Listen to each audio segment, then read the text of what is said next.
Welcome to day 17 of the Quick Weed Challenge. It's the 2nd of March 2024. It's roughly 9:30 p.m. here in Thailand as I'm recording this video, and just to give you an update on day 17 and how everything's going. So last night my sleeping's getting a lot better, in a sense where I'm not taking so long to fall asleep. It's actually taking me about 30 minutes to fall asleep now. Before it would take me at least 1 hour to fall asleep. So I'm definitely sleeping a lot more quicker. Okay, but in terms of how many hours I slept last night, I would probably say I slept about 6 hours. Was it the deepest sleep? I don't think so. Just by analysing my mind in the morning, I don't think it was the deepest of sleeps. But all in all, my sleeping duration is slowly somewhat increasing, but my quality of sleep, I can't comment on that yet. Being day 17, it's still too early. I'm hoping by day 17 my sleep quality will improve. I know it will improve. This is just a slow and steady game. But day 17,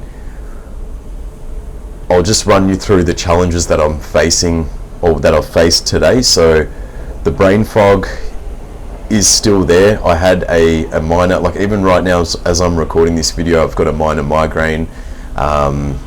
It's just throbbing right now in my head, but it's all good. I'm not going to take Panadol. I'm just going to ride it out.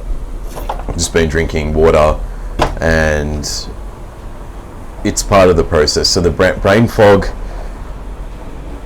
if I was to explain it, the best way I could explain it would be when I wake up, okay, I feel okay, so I have my green tea and my my black tea as well, and all in all, after having it, I feel good. I feel perfectly fine. So this morning I had I did some cardio in the morning, so I went on the treadmill today. Did 30 minutes cardio on protein and fats only. That way I'm tapping into the fat storage, not my muscle mass, so I preserve my muscle mass. And I suggest you do that too. If you're going to do cardio first thing in the morning, don't do it fasted. You're just going to eat your muscle and you're going to look all skinny and flat. The best advice I could give you is start your morning with protein and fats. That can be protein, peanut butter, protein, butter. So I would suggest to do that. But getting back on topic, did my cardio, felt really good. I was really elevated after I did the cardio, came back, mood was perfectly fine. Had a big breakfast. So when I say big breakfast, I had 3 egg yolks, I had 3 egg whites, so all in all 6 eggs, 1 full tomato, and 1 extra lean sausage with that as well, and 4 pieces of toast. Or well, here they've got, it's 2 pieces of toast, but they're like thick pieces of toast here. Yeah, like they don't make them like that back home in Australia. So these are thick pieces of toast. So 2 of those would be equivalent of eating 4 pieces of toast. But I need my carbohydrates for the day, so I've got to roughly, with my macros, I'm eating roughly about 280 grams or 285 grams of carbs right now. So I have to get it in, and it is, it's not a massive amount of carbs, but it is quite a lot of carbs. So after I had that breakfast, when I say the brain fog earlier, after having the breakfast, I just felt like crashing, like my body just wanted to have some rest, yeah, and I just basically slept for 1 hour. Now this brain fog, it did get in the way of what I wanted to do today. So for example, I wanted to go to the local grocery shop and take my camera with me and show you, make a video on how I stay shredded, how I stay lean while being overseas, or generally I keep this diet even anywhere I go in the world. This will be the diet I have, but I wanted to showcase what proteins I use for my diet and what fats I use and what my carbohydrate sources are. I don't like to spend too long in a supermarket, so I just wanted to make a nice simple video. I don't go buying the whole grocery shop. I already know, I've got opened up my notes, and I've already got in my notes like what I'm going to eat for the week, or for at least 3 to 4 days. I shop for about 3 to 4 days, and then I'll go get more produce, because I don't like freezing stuff. I like to have things fresh. But yeah, all in all, that brain fog didn't allow me in that crash after breakfast. I couldn't do the video. I mean, I could have done the video, but it just would have been sloppy, and I want to do it when my mood and my energy is elevated. So I'm going to do that video tomorrow. So I've got a plan. So tonight I'm going to sleep earlier. I'm going to get up early. I'm not going to do cardio in the morning, okay? I'm just going to reserve the limited energy with the brain fog that I have to get that video done. And yeah, so that's what I mean. All in all, this brain fog, it's not something massive where like you can't do anything, but if you want to get really productive things done, it's sort of, there's a limited window, and because I did the cardio, it kind of ate into that energy expenditure, and after that my mind just wanted to have a nap after eating breakfast. So that's one challenge I'm facing at the moment: brain fog, mental clarity, but I'm not feeling depressed. Like, there's no depression feelings. I don't even let depression into my realm. If there is a depressing thought or anxiety does kick in, I use the rule where I just say, nah, you're not fucking getting to my head, not letting it happen, and I don't even allow that to be a possibility. So I suggest you try that too. If you get these thoughts, like where you feel, you know, these thoughts will come where you feel shitty, where you might get anxiety, where you might feel a bit depressed because you're so used to instant gratification and having the weed there to be that band-aid to numb that. But what you're actually doing by bypassing that, by stopping the weed, is you're basically allowing your body to adjust to a new you. And right now it's just tripping out because your body knows that it's been reliant on that substance for so long, and that's been giving you some sort of pleasure. It's been giving you that dopamine hit. But now that it doesn't have it, the body's just tripping out right now. So psychologically, on day 17, I'm going through, I guess, the psychological side of things where my body's just going, hey, you're not giving me weed anymore, what's going on? And this is day 17. I haven't gone this long ever in my life without weed for a long time. So right now I'm also learning the symptoms as well. I'm going through the symptoms with you, but it definitely is, you can definitely push through it. Yeah, like today I went to the gym, had a really good shoulder session, shoulders and traps, trained, came back, no problem with my eating routine. I'm always getting hungry every 3 hours, so there's no drama there. I can stomach the food, that's all perfectly fine, because my metabolism is just sped up right now. It's kicked in. I'm getting the results I need from the gym, so I'm cutting up really good. Probably sitting at about 10-11% body fat right now, and my aim is to get down, as I said, 9, but I might even push through and just go further with the challenge and get down to about 8 to 7% body fat, yeah? And I'm going to do it the healthy way on like 2,500 calories, not none of these 1,700, 1,800 calorie diets that most people do, that I call them crash diets, where those ones will mentally mess with your mind. I've done those before. I've done an 1,800 calorie cut. I got shredded as fuck, got to 8% body fat. I did lose muscle in the process as well, so I was more on the flatter side, and I had anxiety, I would feel depressed, I'd start shaking, like I couldn't go into a shopping center, people would just really irritate me, I didn't have the energy to even have a phone call, like, so you don't want to be doing that, yeah? So do things properly and do it for the long haul. So I use the self-discipline in training to get me through this weed challenge, and look, you might not be as fortunate to have training experience behind you, but it's never too late to start, and you can always start and get into it. So other than the brain fog, how's everything going? Am I getting body aches? No body aches. I did have a slight migraine today. I've got a little migraine right now. It's nothing major, so I'm not going to make a big fucking deal about it, but I did have a migraine today. It was quite annoying. I did take a Panadol, and that was sort of after I had breakfast. So it is what it is. It's part of the process. As I said, I've stopped coffee completely, so it could be that as well. But I'm not getting irritable. I'm not getting thoughts about smoking weed. Like, that doesn't even enter my realm, okay? Because I think about the end goal and who I want to become, and I've got more purpose in life. I've got purpose in life. I've got people that are counting on me, and people I love in my life that, yeah, I'm just not going to go that way. I'm not going backwards, yeah? So all in all, tonight, what did I do? So I just came back, that's why I'm recording this a little bit later. Sorry if I look really tired right now. Might look like shit, but I don't care. It is what it is. I just went to the beach, had a swim for about 30 minutes, just connected with nature. No music this time. I didn't take my headphones. I just wanted to just walk peacefully, because sometimes when I put music I get really stimulated, I get excited, and that's what keeps me up. So I went to the beach, just came back, I had a shower. I'm about to have some dinner. What am I going to eat? I'm going to eat some steak, salad, and some jasmine rice, okay, and make sure I aim to hit about at least 40 grams of protein with this meal. And yeah, I'll be in bed by about 11 o'clock tonight, and my aim is to get up tomorrow by 6 a.m. while it's still somewhat dark. It starts getting, like the light starts to sort of shine around 6:30 here. So right now I'm just going to get up at 6 o'clock, and then the following day I'm going to try and gradually reduce it.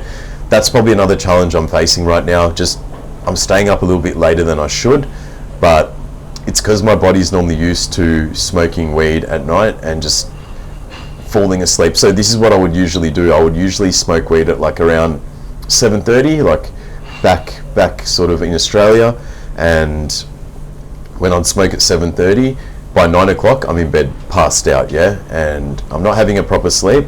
So like I'm not having the deepest REM sleep that I could possibly achieve, so it's just basically like a knockout band-aid, and that's what I was doing for so long, just to calm my racing mind. But now that I don't use weed or a substance to fall asleep, I'm just finding my way. I'm just unwinding. It takes me a little bit longer to unwind, but it's okay. It's part of the process. I really don't, like, it doesn't bother me. I'm not beating myself up about it.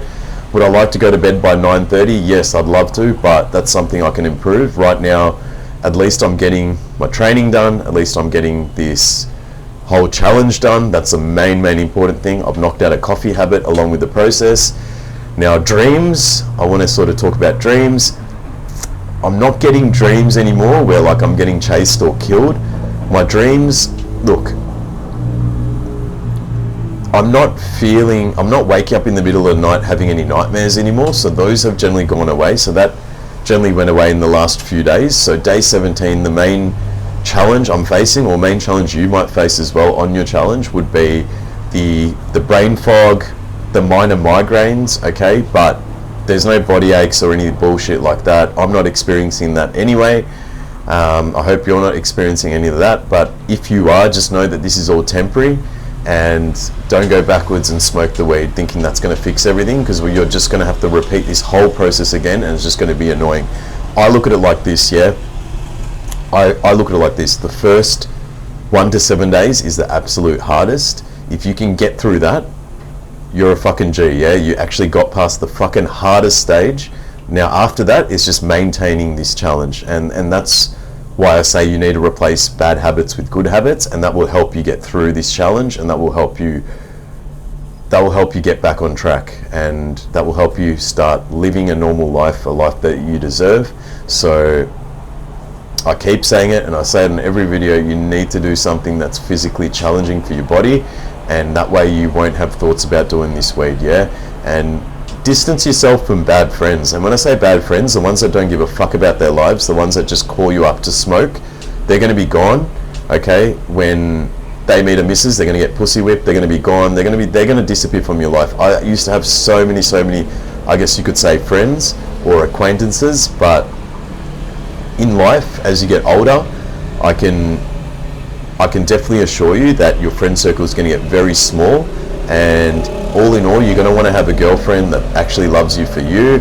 You're going to want to find, you're going to want to level up in the world. You're not going to be a little kid forever hanging with all the boys and all that. It's just going to be bullshit, because every person's on a different journey in life, and in life you actually meet people that you would be least surprised to meet. So you generally meet people on the same journey as you in life, and those people that are not serving you, like your so-called friends, leave them, man. Just say, look, brother, I'm on a challenge right now. I'm on my self-improvement journey. They're going to fucking hate it, because that people, even your friends, will pray for your fucking defeat. I can tell you that. So people don't like when you're doing better than them, and even your friends, sometimes even family can be a bit funny, okay? But that's why I make these videos, because I've been burnt before in the fucking past, okay? And I was someone that had heaps of fucking friends. Right now, I've probably got 3 boys of friends that I could trust, okay? And other than that, I just keep my girlfriend close to me and my family, like my mother, my father, my brother, my sister, her kids, her husband. Like I keep my loved ones close in my life, and they're the ones that mean the most to me. Yeah, like I don't give a fuck about having acquaintances. And if you're in your 20s, you're probably going to have a lot of friends, like a lot of smoke buddies and all that shit, a lot of sesh buddies.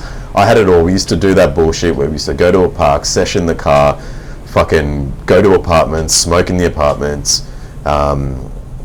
And I grew up, like, in my younger days, we used to smoke, like, in the commission flats. So most of my mates were on housing commissions. We used to smoke, you know, in the houses, like, in those commission houses, the flats that looked the same. So we grew up in that sort of environment, okay? And we were introduced to drugs at a very young age, you know, because it was a different era back then. But all in all, just... this is going to be a lonely fucking process, is what I'm saying. Don't expect everyone to hold your fucking hand with this. Don't expect your friends to be like, oh yeah, brother, I totally understand your challenge. It's not going to work. They're going to fucking despise you when you do well, okay? And if they don't, cool, you got a really good, genuine friend. But I'm telling you, 90% of your friends are going to despise you when you do good, and they're going to always be that fucking distraction that's going to always say to you, look, it's alright, brother, just have one joint, you'll be alright. Like, it's not going to kill you. Like, just have one now, and then it's just going to fuck with your head. And guess what? When your friend goes home, okay, to his nice and cozy fucking lazy bed, and then you go home to your bed, and you've broken your challenge because you just wanted to please a friend, or he ended up persuading you because you were too weak to say no, what's going to happen is you're going to operate from shame and guilt. He's going to operate in his fucking ditzy world and not give a fuck. But you're going to operate from shame and guilt, going, why the fuck? And then you're going to end up being pissed off with yourself. You're going to end up maybe getting pissed off with your mate, and it's just not worth it. So all in all, I would suggest, just be like, look, brother, I'm on self-improvement right now. I want to change my life around. I'm sick of fucking smoking weed. I look at myself in the mirror and I fucking hate it. So I would really appreciate if you respect my decision, and I'm going to go ahead with this challenge. And look, man, I'm not going to be there to smoke with you every day. Unfortunately, I'm not going to do that. I want more out of life. And at first, they're going to be like, oh, what? Really? They're going to get offended. They're going to fucking hate that you're doing better. I'm telling you now, they're going to hate that you're on self-improvement. They're going to hate that you're fucking wanting to change your life, not be a fucking weed-smoking fucking pussy and reliant on it. They're going to hate it. They're going to want to pray in your defeat, and they're going to want to tempt you like the fucking devil. And they're going to always want you to come back. Why? Because they're too pussy to fucking change. They're too scared that they want to keep you fucking stuck within that realm of instant gratification, you know? So, fuck it. Tell them you're on a journey.